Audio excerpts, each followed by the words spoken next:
He said, "Just wait outside for a bit, Mom. We're not ready yet." So I stood there, holding my homemade apple pie on the concrete step beside their door. The porch light hadn't been turned on. It was getting dark, and the November wind slipped through my coat like water through a sieve. I held the pie tighter, still warm. I could feel it through the towel I'd wrapped around the dish. My fingers ached from the cold. I waited, and then, through the window, I saw them. Laughter, forks clinking, plates already served. Lauren was passing a bowl of salad to Emma, my granddaughter. Paul was pouring wine. The candles on the table flickered gold. They were all there. Except me. I didn't drop the pie. I didn't knock. I didn't call his name. I turned around, went down the steps slowly, and walked to the curb. I didn't even cry. Not then. My eyes just burned. The kind of burn you get when you've looked at something too long and too hard. I drove back home in silence. The road was familiar. I'd lived in this neighborhood 42 years. Every turn was muscle memory. Paul had been born in this very house. Learned to ride his bike on Sycamore Street. Built a treehouse in our backyard, though that tree had been cut down years ago. I parked in front of the house.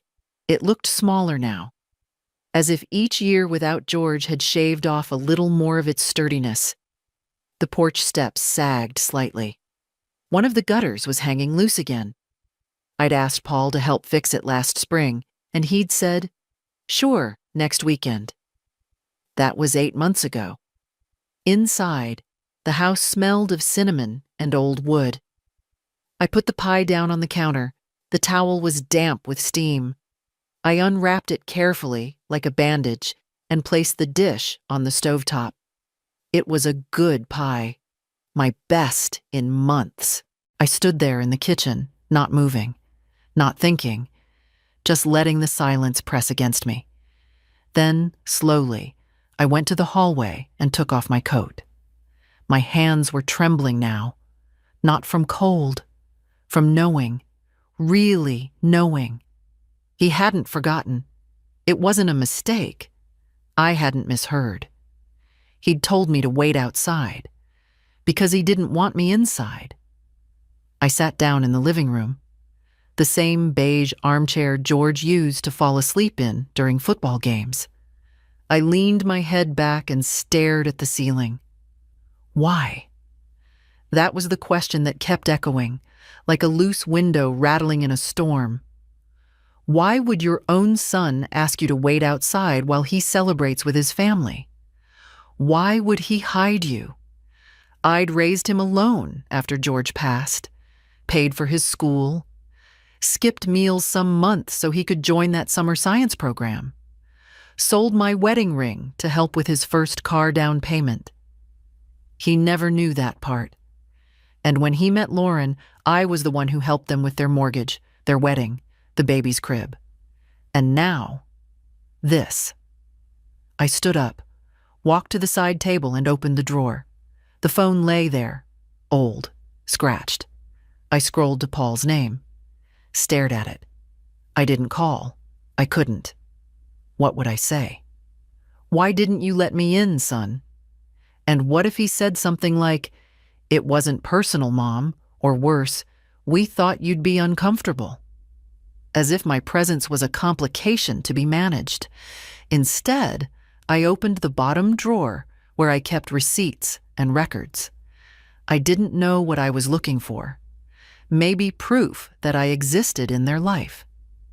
Bank transfers. Notes from Lauren, little drawings from Emma.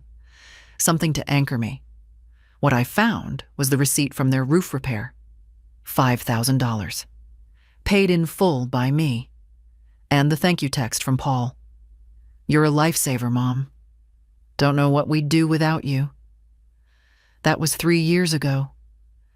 I leaned against the drawer, breathing slowly. No, tonight wasn't a mistake. They were ready. Just not for me. I didn't sleep that night. Not even a little. I sat in that same chair till morning, watching the shadows move across the floor. Around 4 a.m., I got up and put the pie in the fridge. By 6, I'd already boiled water, made tea, and fed the cat. Even though he hadn't meowed yet, my hands needed something to do. Anything. By 8, I had a plan. I started with the messages. My son never deletes anything. Neither do I. I pulled out my phone, went to our last thread. The invite had been casual. Dinner's at 6. Just come by the house. Bring pie if you feel like it. No mention of a party. No talk of guests. Certainly nothing about a reservation list or a table set for 10. Without me. I scrolled back further. Weeks, then months. Little patterns started to appear. Requests. Favors. Mom, can you drop off the kids on Tuesday? Mom, we're short on rent this month. Just $100, I swear. Could you drive Lauren to the dentist? Always polite. Always appreciative. But always one way. I never asked for anything. Not once. The last time Paul came over without needing something was Emma's 2nd birthday. He'd brought balloons and a crayon drawing she made of Grandma's house. That picture used to be on my fridge, but the colors faded. It fell off one day, and I didn't bother putting it back. I closed the messages and stared at my reflection in the dark screen. My face looked older than it had last week. Strange how a single night can do that to you. Later that morning, I called Lauren. Just to be sure. Just to see if maybe, Paul had gone off script and she didn't know. The phone rang 4 times before she picked up. "Oh, hi, Mary," she said, sounding surprised. "Good morning, Lauren. Just checking in. I stopped by last night." A pause. Too long. I could hear a coffee machine whirring in the background. "Oh, yeah. Paul said you dropped by. Sorry about that. Things were kind of crazy, you know." I didn't answer. She filled the silence. "We just had a few friends over, low-key, nothing fancy."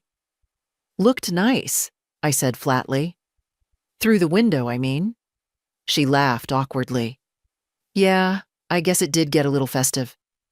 "I saw everyone," I said. "Emma, the Petersons, your sister, the wine, the cake, all 10 of you." Silence. Then, "It wasn't personal, Mary. We just thought it might be better if—" "Better for who?" I asked. Not angry, just asking. She exhaled. "Paul didn't want to overwhelm you. He said you've been tired lately, that your knees—" "My knees are fine." I could hear her swallowing. "Look, I'm sorry, really." I hung up before she could say anything else. The phone rang almost immediately, but I didn't pick up. Not that time, not for that. Instead, I went to the kitchen and took out a notebook. The blue one, with the frayed edge.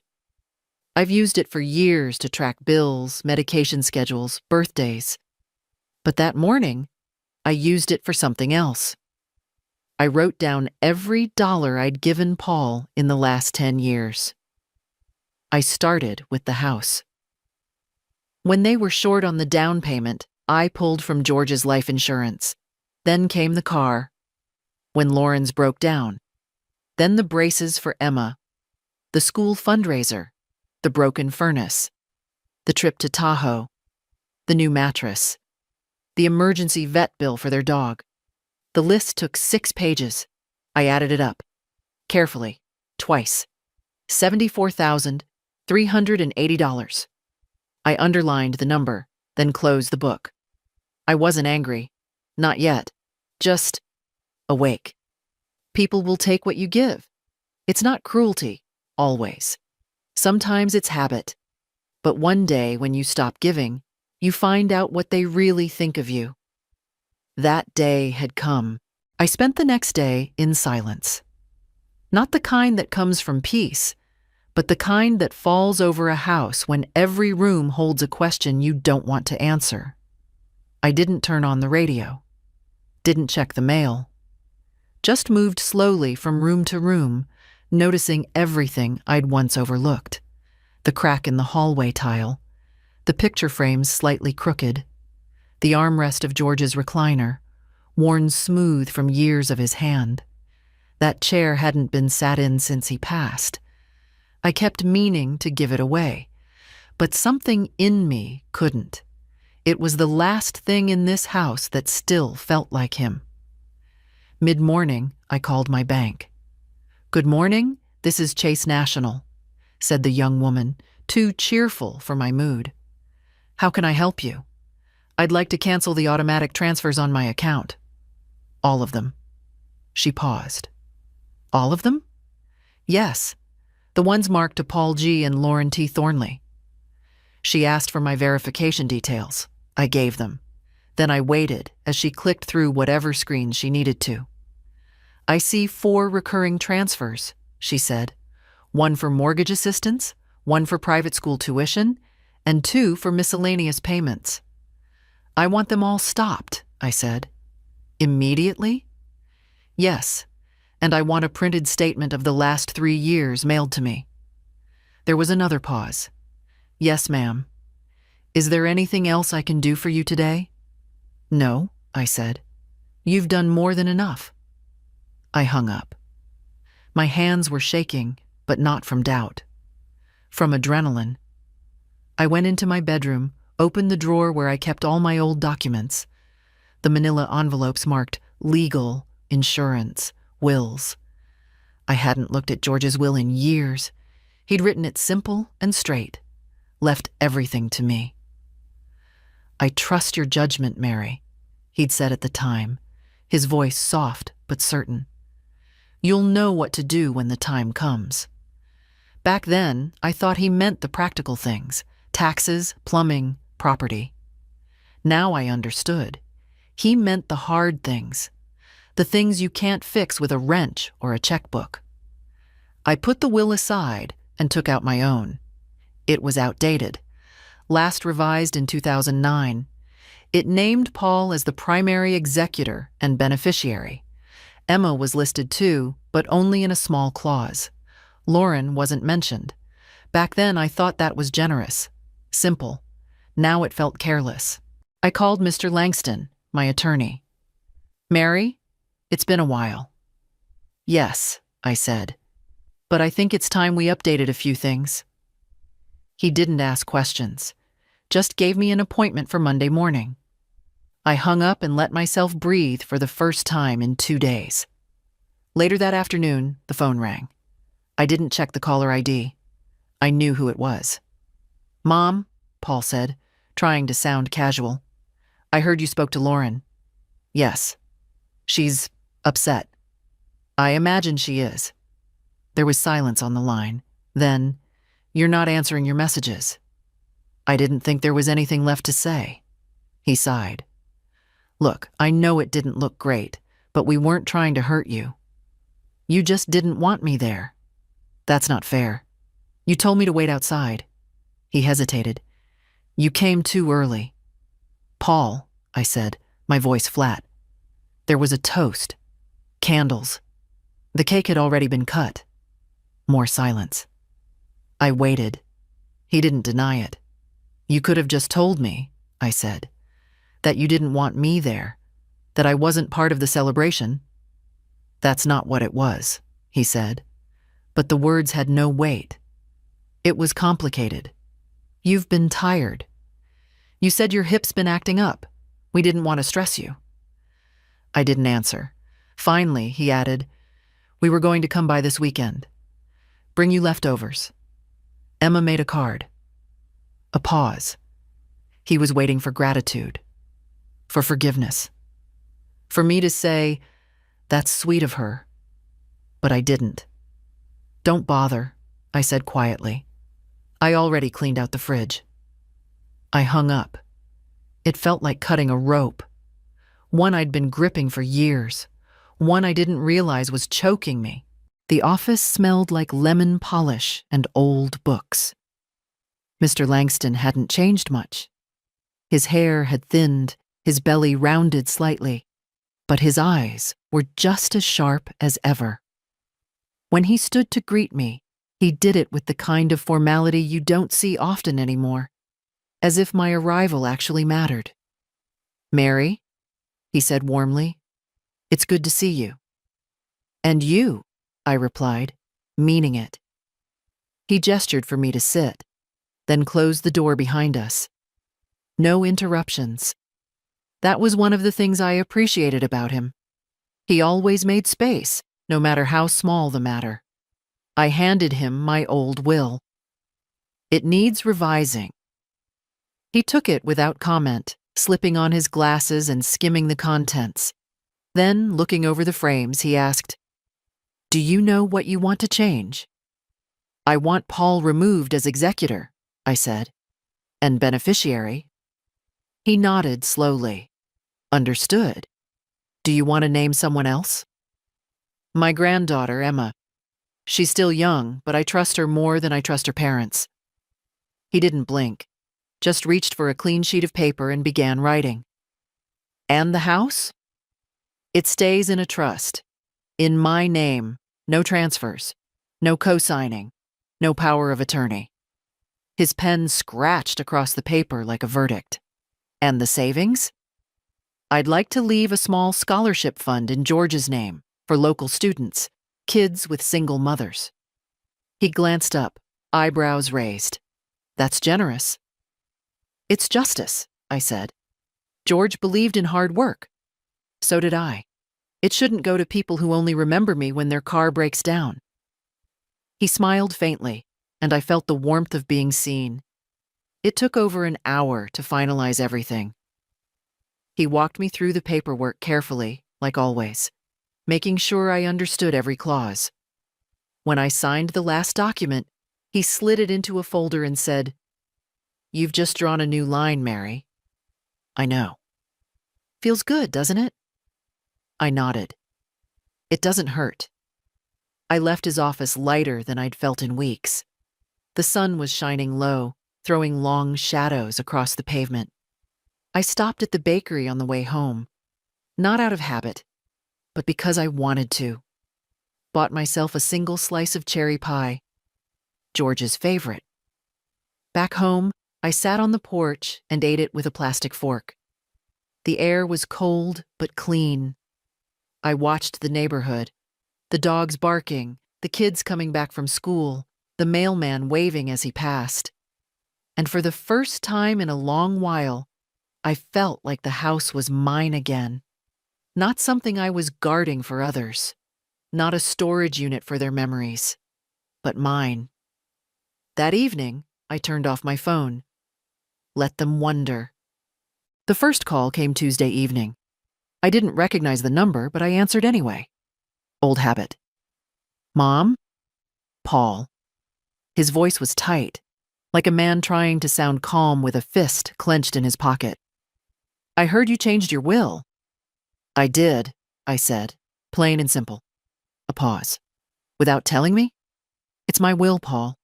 I don't need permission." Silence. Then a sigh.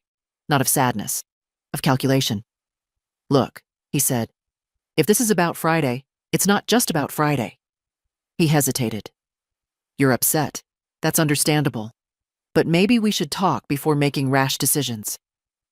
"I didn't make any rash decisions," I said, my voice even. "They've been years in the making. I just finally acted."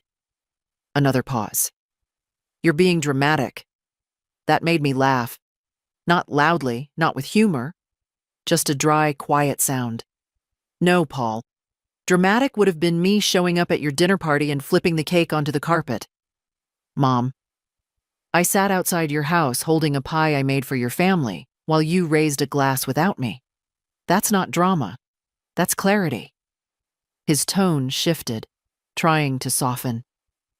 "You know we love you." "I don't know that," I said. "I know you love what I provide." The line went quiet again. "Emma was really upset when she heard," he said finally, like it was a trump card. "She's the only one who isn't cut out of anything," I said. "Maybe ask yourself why." I hung up before he could speak again. I wasn't in the mood for explanations that ended in guilt. An hour later, Lauren texted, "You're punishing us. That's not fair." I didn't reply. Fair was me co-signing a loan for their business idea that failed within 6 months. Fair was sitting through 3 Christmas dinners where I wasn't allowed to bring up George because it made things too heavy. Fair had run out of gas a long time ago.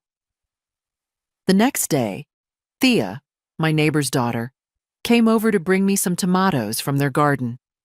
We sat on the porch, sipping tea. She's in her 20s, still figuring life out, but there's something grounding about her presence. She listens with both ears. "Can I ask you something?" she said, curling her hands around her mug. "What made you do it? Change everything now?" I thought for a long moment before answering. "There's a line between love and usefulness," I said.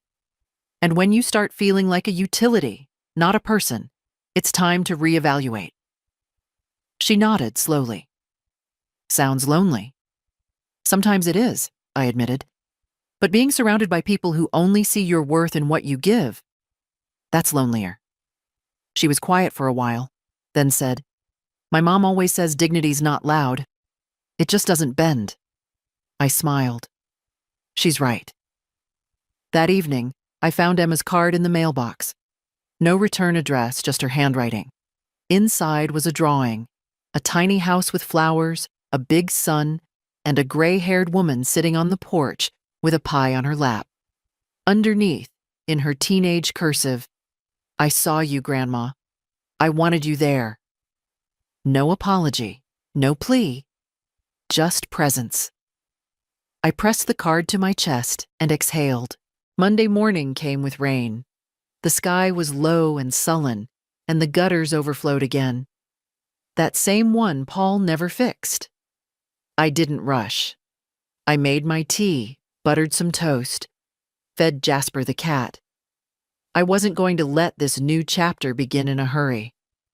I'd lived too long in a rush to please other people. By 10, I was in Mr. Langston's office again, going over the final documents. He explained each clause carefully, as if I were a first-time buyer, instead of a woman who had paid off 3 mortgages in her lifetime. "The trust is now active," he said, tapping the folder. "Everything, house, savings, even your jewelry, remains in your name, with clear instructions on succession. No one can alter it without your consent or a court order, and Emma is listed as the successor trustee." I nodded, hands folded in my lap. "If anyone pressures you to change it, you call me. Day or night." "I will. And the medical directive?" "Signed," I said. "If I'm not able to make my own decisions, Emma decides. Not Paul, not Lauren." He gave me a long look, part concern, part admiration. "You're doing this with a steady hand, Mary. No anger, just clarity." "I'm too old for tantrums," I said, "but not too old for dignity." On the way home, I stopped by the library. It was mostly empty, save for the high school students dragging their feet through history projects and a few retirees nodding off in the armchairs. I wasn't here for books, not this time. Emma was working the front desk, her part-time job. I waited until the line cleared, then walked up. She saw me and smiled. Wide, genuine. "Grandma." "I got your card," I said. "Thank you." She looked sheepish, lowering her voice. "Dad was mad I sent it." "I know. I didn't agree with what they did. I told them that. Mom said I didn't understand the bigger picture. But I think sometimes the bigger picture is just people being cowards." I smiled. "You see more than they think." We talked for a few minutes about school, her biology teacher, the books she was sneaking home from the banned shelf. Then she leaned in and asked quietly, "Are you okay?" I looked at her. Really looked. She had George's eyes. Not just the color, but the calm way they held you when you spoke. I am now, I said. She nodded, understanding something deeper than I had words for.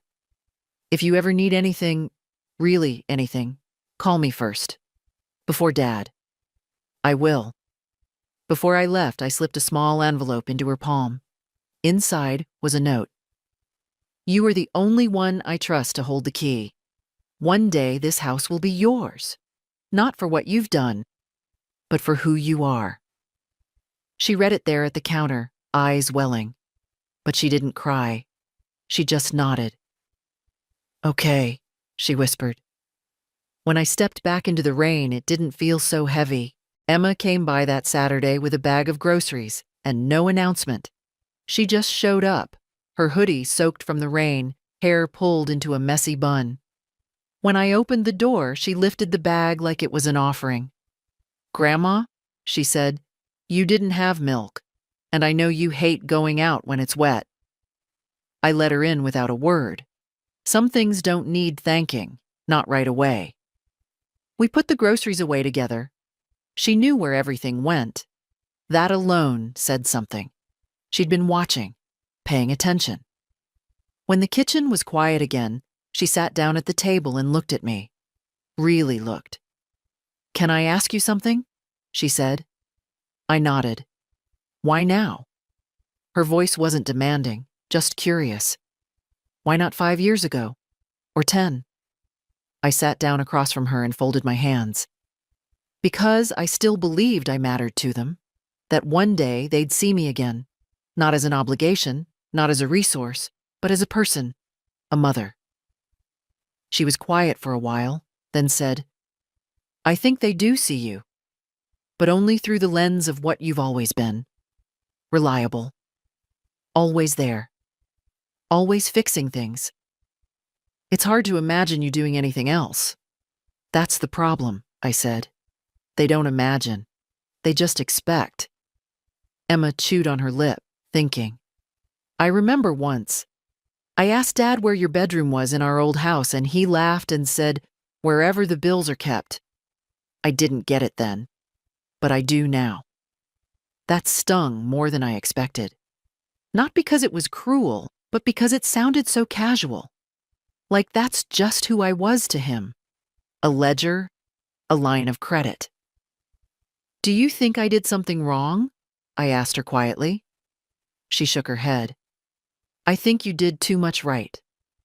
For too long. They forgot you had the option to say no. I looked at her then, this young woman with sharp eyes and a too big heart. She wasn't on my side because of obligation. She was here because she'd chosen to be. I want you to promise me something, I said. Anything. When I'm gone, no guilt. No rewriting. You'll tell the truth. About what happened. About who came and who didn't. About how I chose to live the end of my life. Emma reached across the table and took my hand. Her fingers were cold from the rain, but her grip was steady. I promise. We sat there a while, just holding hands, not talking. The clock ticked softly in the hallway. Jasper patted in and curled at Emma's feet, as if he knew the moment was gentle. When she left, I stood at the window and watched her walk to her car. She didn't look back. Not because she didn't care, but because she didn't have to. She knew I was there, that I'd always be there. Not out of habit, but out of choice. That night, I slept deeply for the first time in weeks. I woke early the next morning, long before the sun rose. Not from pain, not from dreams, just a kind of alertness I hadn't felt in years. The house was still, but not empty. It breathed with me now. I made oatmeal the way George liked it. Plain, no sugar. I sat at the table, spoon in hand, and let my mind drift. It's strange, what memory chooses to keep. I remembered a day from decades ago, maybe 1976. George had just fixed the old Chevy, and Paul was 5, sitting cross-legged on the front lawn with a popsicle. We'd just gotten our first real washing machine. I stood in the kitchen, looking out the window, thinking, this is it. This is what life is. And it was. Not grand, not dramatic. Just good. Honest. Paid for with small sacrifices and long days, and I was proud of that. Still am. But somewhere along the way, I stopped being a woman and became a service. A chauffeur, a babysitter, a checkbook with an apron. I don't say that with bitterness, just fact. They never asked who I wanted to be once I stopped being necessary. They never asked what I missed, or what I dreamed about, or whether I got lonely at night in a house that used to echo with laughter. Paul never asked how I slept after George died, whether the silence in the bedroom felt like mercy or punishment. He didn't ask what I did with my wedding ring when the bills came due and there was no one left to ask. I sold it. Quietly. To a pawn shop on 8th Street. The man gave me $200 and a look I won't forget. Not pity, not kindness. Just indifference. That ring paid for Paul's textbooks his first semester. He never knew. I don't tell you this to shame him, only to say I did my part. I gave. I carried. I stayed quiet so they could feel loud. Now I'm quiet, because I choose to be. After breakfast, I walked to the garden. The roses were mostly gone, but the lavender still clung to life. I knelt slowly, tugging at a stubborn weed, and thought about the women I knew growing up. My mother, her sisters, the neighbor who used to make apple jelly and kept 3 husbands buried in the same cemetery. Those women didn't complain. They endured, with their backs straight and their words few. But I wonder now, how many of them died with clenched jaws, full of stories they never told. I won't be one of them. Later that day, I found an old box in the attic. Inside were photographs, letters, a few of George's cufflinks, and a small notebook. Mine, from before Paul was born. I opened it slowly, like a letter from someone I'd forgotten to answer. Page after page, I saw a woman with plans, a list of cities I wanted to visit, recipes to try, poems I copied by hand, even a sketch of a garden with benches drawn in shaky pencil. I'd forgotten her. She wasn't practical. She wasn't patient. But she was alive. I closed the notebook gently and brought it downstairs. Set it beside the teapot. I think I'll plant new lavender next spring, maybe even paint the porch. For no one's comfort but my own. It was a Thursday when Paul showed up. No call, no text. Just his car pulling into the driveway like it always had. Only this time, I didn't feel the usual mix of hope and dread. I felt ready. I watched from the kitchen window as he sat there a moment, engine running, eyes fixed ahead. Then he got out slowly, like a man walking into uncertain weather. He had something in his hands, a folder, thick with papers. He knocked, polite. I opened the door but didn't move aside. "Hi, Mom," he said. "Paul?" He hesitated, then lifted the folder. "Can we talk?" I looked at him for a long moment, then stepped back. 10 minutes, I said. "Not because I owe you, just because I'm not afraid of you." He walked in like a man stepping onto foreign land. His eyes flicked around the room, maybe looking for signs of warmth or signs of absence. He sat at the table. I stayed standing. I wanted to clear a few things up," he began. "I feel like this has gotten way out of hand." "No," I said. "It's finally in hand. Mine." He looked stung, but recovered quickly. Always did have that lawyer's tone, even as a child, logical, mild, persuasive. "We never meant to exclude you. That dinner wasn't a statement.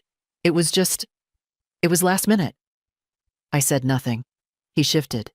"And Lauren, she feels terrible. She's been crying, actually." "Let her cry," I said softly. "She's good at it." He blinked. "You're being cold." "No," I said. "I'm being correct." He opened the folder then, spreading out some papers, bank statements, schedules, an old printout of my will. Look, I know you've changed some things. That's your right. But I think maybe we acted too fast. There's no need to be punitive. We can talk this through. There's nothing to talk through, I said. I already did the talking for 30 years.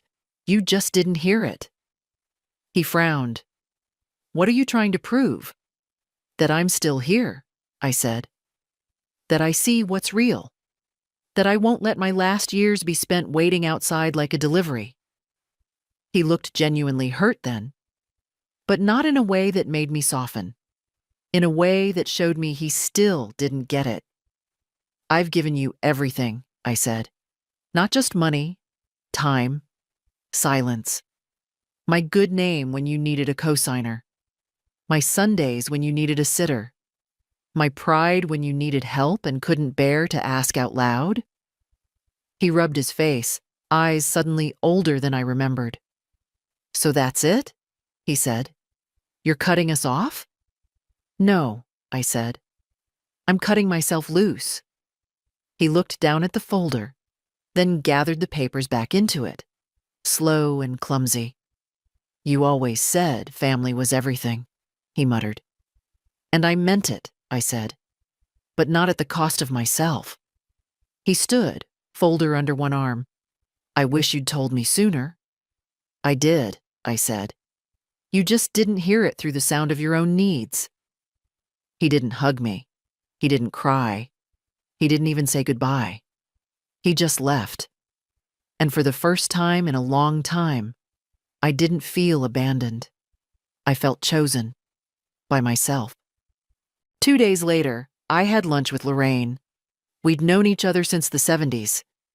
Back when we both had toddlers in tow and hips that didn't ache every time it rained. She still lived 3 streets over, in the same red brick bungalow with the green shutters and wind chimes that never stopped singing, even in dead air. She brought soup. I made sandwiches. We sat in the sunroom with blankets over our knees, as 2 old women do, and talked around the edges of what mattered, until we didn't. I heard Paul came by, she said, not looking at me. He did. She sipped her tea. And? I let him talk. I didn't let him change anything. A small smile tugged at her mouth. Good. She didn't ask for details. She didn't need them. We were the kind of friends who understood each other's silences better than most people's explanations. I always wondered, she said quietly, if we did it wrong. This generation, if we made them too comfortable, too certain that we'd be there no matter what. I looked at her, surprised. Lorraine never spoke like that. Not in years. Not since her son put her in assisted care for 2 months without asking, just because his new wife needed space. You didn't do it wrong, I said. You just did it fully. And so did I. She nodded, eyes misting. Still hurts, though, doesn't it? Yes, but not in the way it used to. Not like a wound. More like a scar that tells you where not to lean anymore. We sat in silence for a while, listening to the wind chimes and the ticking clock.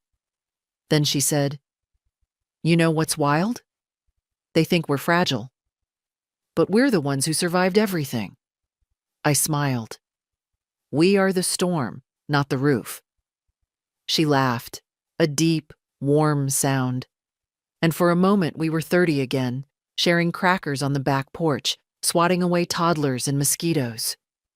Before she left, she touched my hand and said, I'm proud of you. I didn't say thank you, just squeezed her fingers. That was enough. That evening, I sat by the window and watched the sky turn lavender. I thought about all the things I'd given away freely, and all the things I was finally learning to keep. Time, peace, my own story. They might not hear it. They might not like it. But it would be mine. It was nearly dusk when the knock came. I wasn't expecting anyone. I'd just poured a cup of chamomile and sat down with an old blanket and a mystery novel I'd read 3 times already.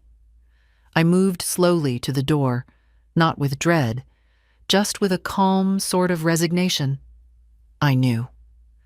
Paul stood there, his jacket unzipped, eyes shadowed. He looked thinner somehow, or maybe just worn. "Can I come in?" I studied his face.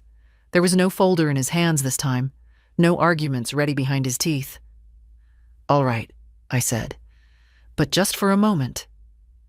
He stepped in quietly, like he was entering a hospital room. His eyes drifted to the framed photo of George on the hallway table, then to the kitchen, where nothing had changed, but everything had shifted. We sat in the living room, him on the edge of the couch, me in my chair, a careful distance.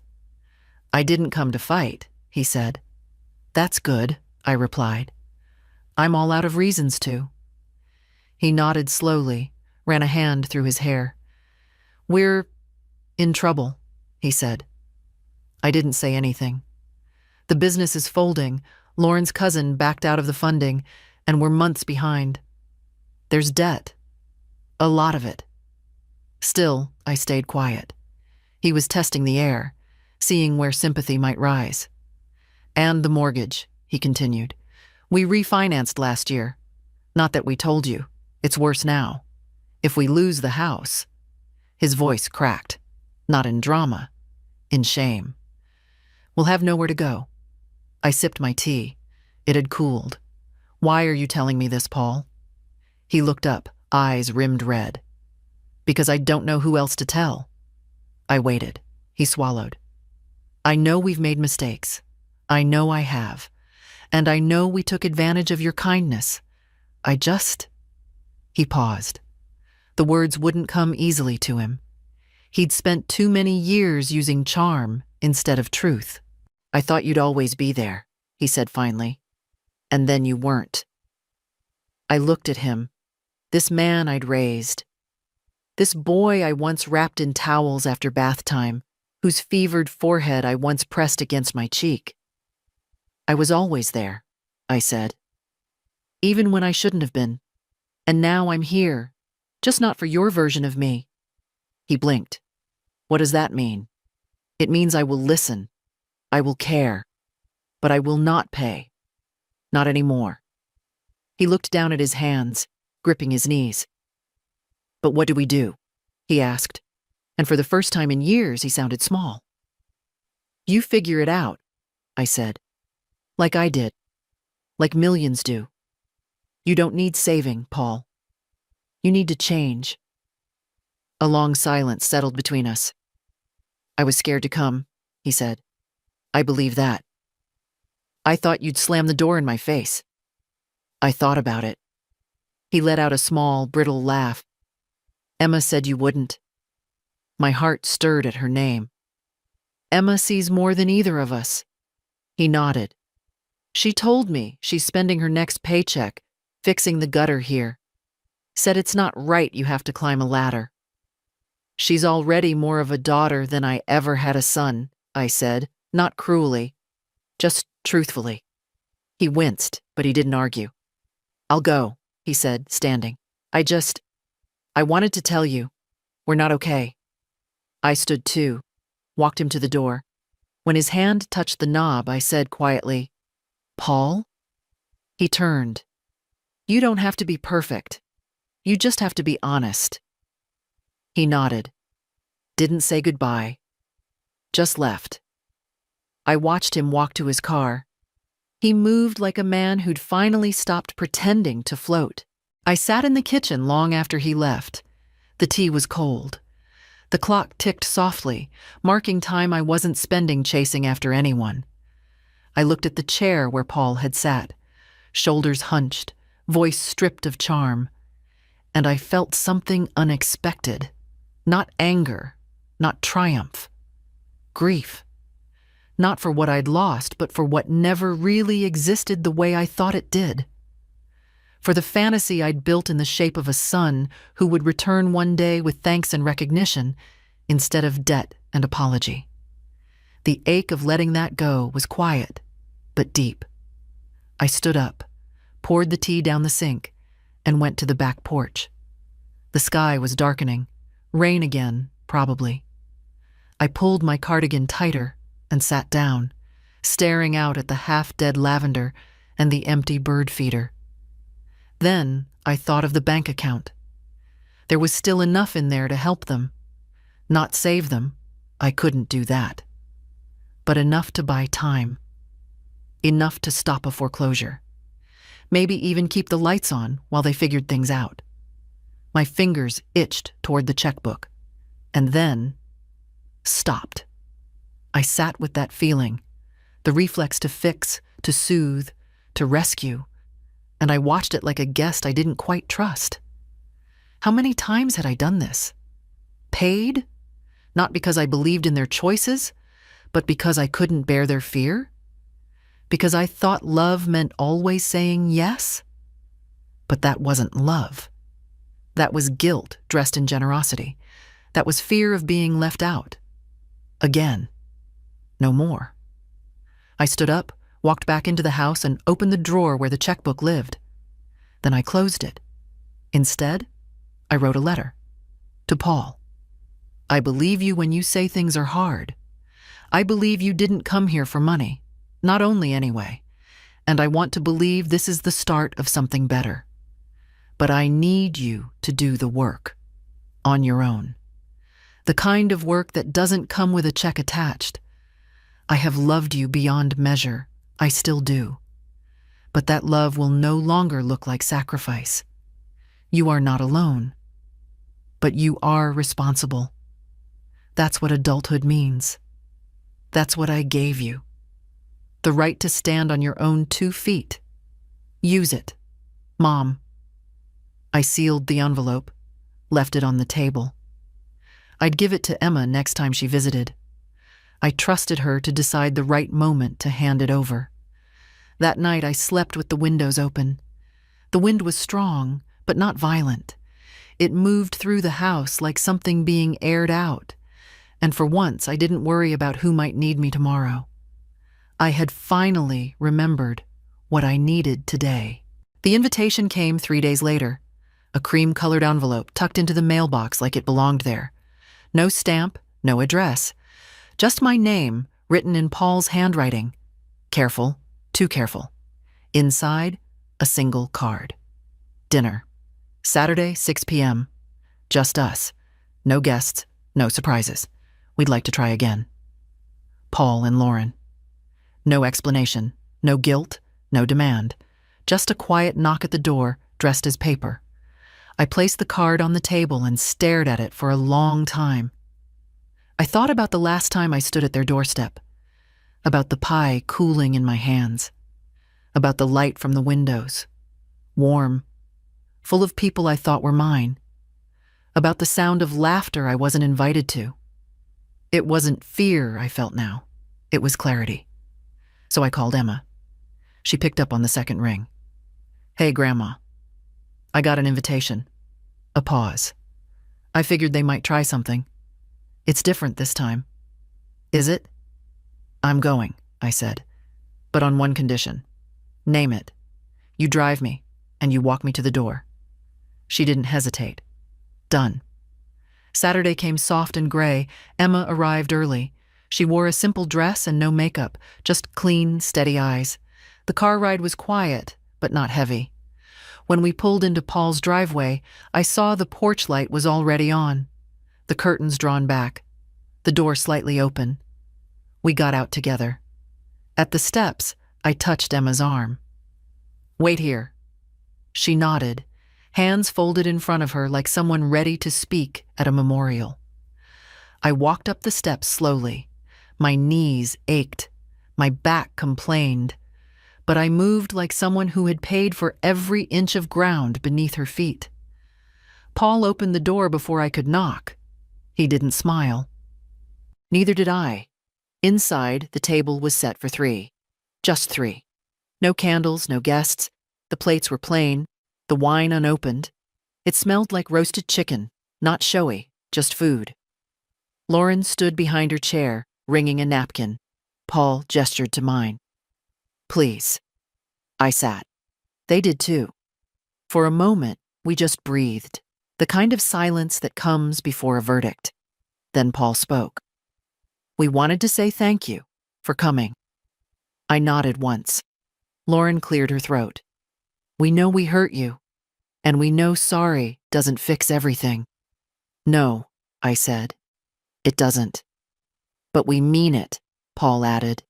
And we're trying. We really are. I looked at him, at the fine lines that had deepened since last time, at the way his hands gripped the edge of the table. He looked like someone learning how to sit still with discomfort. That was new. I'm not here for apologies, I said. I've collected enough of those in my life to fill a library. They both stiffened slightly. I'm here, I continued, because I want to know if you see me now, not as a resource, not as background, but as a person, a woman, your mother. Paul swallowed. I think I'm starting to. Lauren nodded, eyes damp but quiet. Me too. I believed her, not fully, but enough. We ate in silence for a while. The food was decent. The wine stayed corked. Before dessert, I stood up. I won't stay long, I said. But I will say this, I have changed, and I won't change back. Paul looked up, eyes tired. We don't expect you to. I nodded. Good. Then I turned to go. At the door, I glanced back. You're not children anymore, and I'm not your net. I walked outside, down the steps, back into the night, where Emma stood waiting, not asking what had happened, just opening the car door like she already knew. We didn't speak in the car. Emma drove like she always did, careful, steady, one hand on the wheel, the other resting lightly in her lap. She didn't ask what they said. She didn't have to.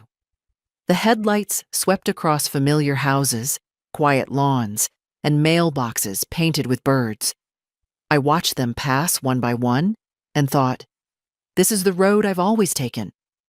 But now it feels different, because now I choose where it ends. Back home, I invited her in, not out of politeness, but because I wanted company, real company. She made the tea this time. She knew where everything was, the kettle, the sugar tin, the chipped blue mugs. Her hands moved like she belonged there. And maybe, finally, she did. We sat in the kitchen. I said, I didn't shout, I didn't accuse, I just said the truth. Emma nodded. That's enough. I told them they don't get the old me back, that she's gone. She needed to go, Emma said quietly. I looked at her then, really looked. Not as a child, not as someone to protect, but as an echo of all the women before me who were told to keep quiet, stay small, be grateful. I think I was waiting, I said, for someone to notice I was tired. Not physically, not the knees or the hips or the back, but tired of being mom without being Mary.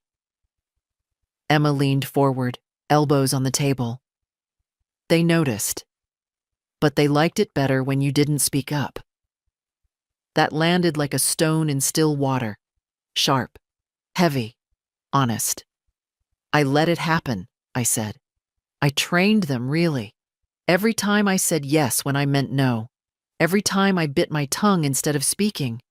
Every time I paid without pause. Emma didn't interrupt. She knew this wasn't confession. This was unburial. And somewhere along the way, I continued, I convinced myself that being useful was the same as being loved. Now she looked at me, not with pity, not with sadness, but with a kind of reverence I hadn't felt in years. You were loved, she said, but badly. That hit harder than I expected. I reached for her hand. She didn't flinch. They asked me to come back, I said, to the table, to the old dynamic, but softer this time. I think they mean it. I just don't know if I do. Emma looked at me steadily. You don't owe them anything, but if you go, it's because you want to, not because you're afraid not to. I nodded. It was never about the dinner. Not really. It was about being invisible in a room I helped build. And then, almost to myself, I won't sit quietly in a place where I have to prove I exist. We finished our tea. No more words were needed. Emma stayed the night. Not because she had to, but because she wanted to. She slept in the guest room. I left the hallway light on, like I used to when Paul was small. Not for comfort, for witness. Morning came slow and kind. Emma was still asleep when I woke, and the house was wrapped in that rare hush. Not empty, not lonely, just full of air that didn't ask anything of me. I made breakfast for one. Toast, soft eggs, coffee. I didn't miss the noise. I didn't miss the roles I used to play. I sat at the kitchen table, same chair as always, and thought, this is peace. Not because everything was fixed, it wasn't. But because I had stopped begging to be seen by people who only looked when they needed something. After breakfast, I walked the garden. It was early enough that the dew still clung to the grass. I checked the bird feeder, trimmed a few dead stems. The lavender was gone now, but something else was sprouting near the fence. I didn't know what it was yet, but I left it. Some things deserve a chance to become. Emma left around noon. She hugged me without speaking and said, before getting in the car, "You've changed everything, even if they don't know it yet." I smiled. They'll feel it eventually. After she drove off, I went to the drawer in the living room, the one I used to keep bills and receipts. I pulled out a clean sheet of paper and sat down with a pen. This wasn't a will. It wasn't a ledger. It was a letter. Not to Paul, not to Lauren, not even to Emma. To whoever needed it. To whoever had waited outside too long with something warm in their hands and hope in their chest. If you're reading this, you're not invisible. Not to me. You don't have to keep proving yourself to people who only show up when they're empty and expect you to pour. You don't have to carry the weight just because you've always carried it. You don't have to call it love when it's really obligation. You don't have to be the good one, the quiet one, the one who says it's okay even when it isn't. You are allowed to stop. You are allowed to change your mind. You are allowed to want peace more than proximity. They may not understand it. They may call it cruelty.